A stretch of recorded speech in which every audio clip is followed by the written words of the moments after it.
Hello everyone.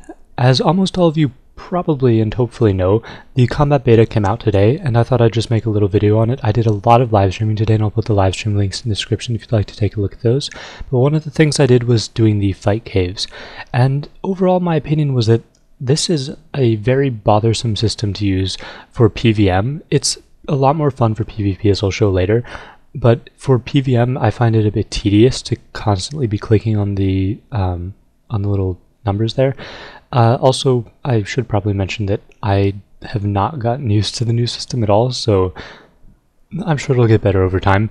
And as you can see, I'm also clicking using my mouse on the action bar, where I definitely should be using the number pad. And also, if you were looking closely, I just got hit of 5,200 by Jad. This was not my best Jad kill. I was sort of just messing around.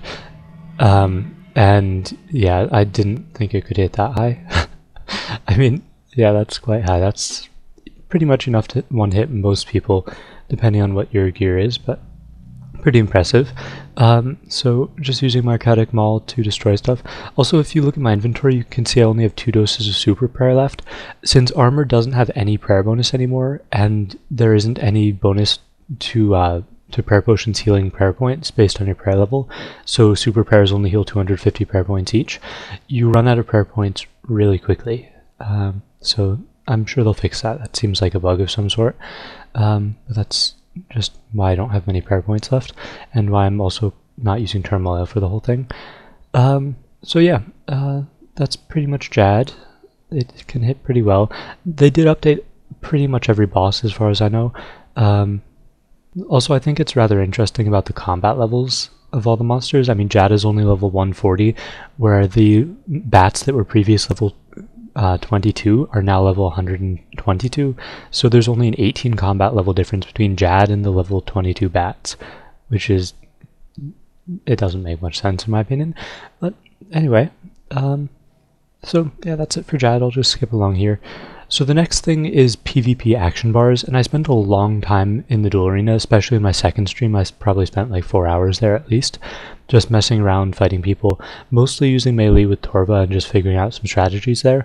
So as you can see in this clip, I'm doing a strategy that I did a lot. So first off, I slowed down this clip so you could see what was happening. So first off, I click on the backhand, so I backhand and stun them, and that allows me to get a little bit of a head start to build up my adrenaline bar.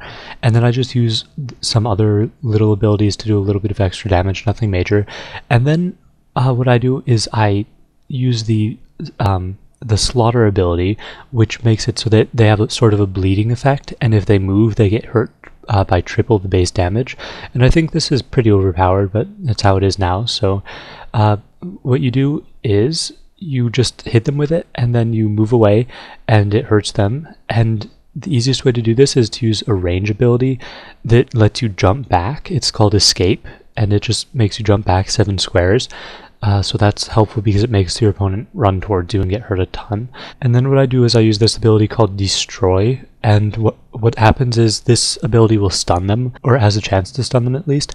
So what happens is when you first of all make them bleed, and then you jump back, and then you stun them while they're running towards you, so they get hit by all this bleeding damage, and then they're stunned, and then you have enough time to do one more threshold ability while they're still stunned, and then you can do another threshold ability.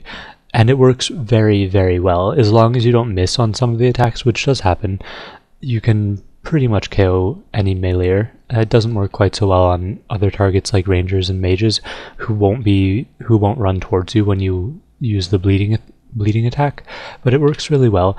And yeah, overall, there are so many different strategies, and I haven't even touched on most of them, like I haven't even tested them out, but there's so many different combinations of abilities that you can put together to make great effects. So while I didn't really like the fight caves all that much, I thought it was too slow and too much attention, I definitely enjoy the PvP aspect of this. It will take a lot of practice to get used to, and you can't really hybrid anymore because you can't switch gear quickly, but it is a lot of fun, and it's a lot of different combinations to figure out, and lots of new stuff to memorize, and yeah, I'm definitely looking forward to it. I will be doing more live streams in the next few days, so keep an eye out for those, and more videos, and yeah, more information coming. So thanks for watching, and I hope you enjoyed this.